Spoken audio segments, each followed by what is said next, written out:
Bonjour à toutes, bonjour à tous.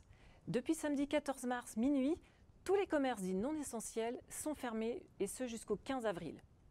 Nous avons décrypté pour vous l'ensemble des mesures d'aide et d'accompagnement des chefs d'entreprise qui ont été mises en place par le gouvernement afin d'alléger l'impact de la crise sanitaire. La fermeture obligatoire des salons de coiffure nécessite le recours au chômage partiel. Nous allons voir quelles sont les démarches à effectuer. Tout d'abord, la demande d'activité partielle doit être déposée en ligne sur le site du ministère du Travail dédié au chômage partiel. La demande doit en principe être réalisée dans un délai de 48 heures. Mais compte tenu du caractère exceptionnel de la situation, les entreprises ont 30 jours pour réaliser leur demande de chômage partiel avec effet rétroactif. Les salariés en activité partielle percevront une indemnité versée par l'employeur égale à 70% de leur salaire brut. Mais un communiqué du 16 mars 2020 précise que l'employeur serait intégralement remboursé de l'indemnité pour les salaires allant jusqu'à 4,5 fois le SMIC. Cette mesure reste néanmoins tributaire des textes à paraître.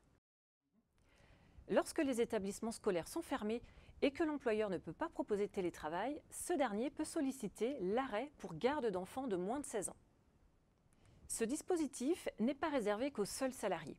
Peuvent également en bénéficier les travailleurs indépendants et les mandataires sociaux. Il s'agit principalement du président des SAS. Cet arrêt de travail permet d'être indemnisé par la caisse d'assurance maladie. Pour en bénéficier, il n'est pas nécessaire de se rendre chez le médecin pour obtenir un certificat. Il suffit d'aller sur le site internet www.declare.amelie.fr. Ce téléservice concerne tous les employeurs et salariés, quel que soit leur régime d'affiliation ou la forme de leur contrat de travail. Dès l'annonce de la fermeture des commerces, le gouvernement a mis en place des mesures d'urgence. Face à la situation de crise, les entreprises ont pu reporter le paiement de leurs cotisations sociales initialement prévues en mars, et cela sans se justifier auprès de l'URSSAF et qu'aucune pénalité de retard ne soit ensuite appliquée. Vous aurez ensuite 3 mois pour vous acquitter des cotisations reportées. La Sécurité sociale des indépendants propose également des mesures d'accompagnement. L'échéance mensuelle du 20 mars ne sera pas prélevée. Cette échéance sera lissée sur les échéances à venir, soit d'avril à décembre. Vous pouvez également ajuster votre échéancier de cotisation pour tenir compte d'une baisse de revenus en réestimant le revenu sans attendre la déclaration annuelle.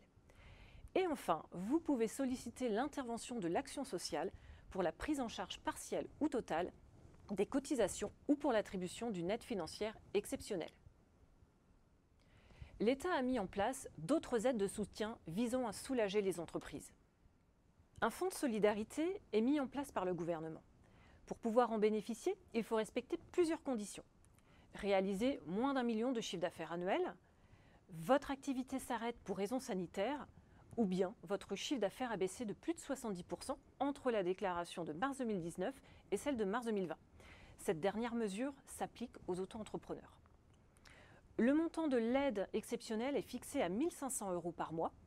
Vous pourrez bénéficier de cette aide à partir du 31 mars en faisant une simple déclaration sur le site de la DGFiP.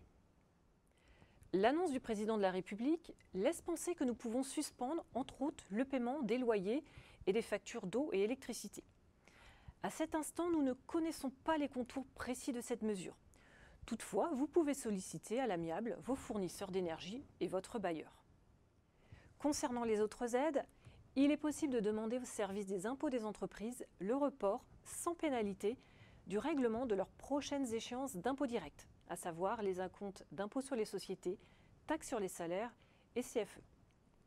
En revanche, l'administration ne suspend pas le paiement de la TVA.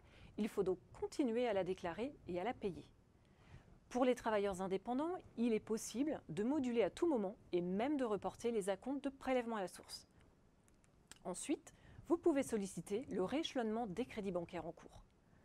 Enfin, sachez que votre banque peut vous octroyer un crédit de trésorerie garanti par la BPI à hauteur de 90%. Alors même si votre entreprise n'est pas encore en difficulté de trésorerie, nous préconisons d'en faire la demande. Le montant du crédit peut aller jusqu'à 3 mois de chiffre d'affaires. Cette mesure est essentielle pour soutenir l'économie pendant la période de crise et lorsque le redémarrage aura lieu. Merci pour votre écoute, j'espère que cette vidéo a été suffisamment claire. Pour plus de précision, vous pouvez contacter votre collaborateur dédié.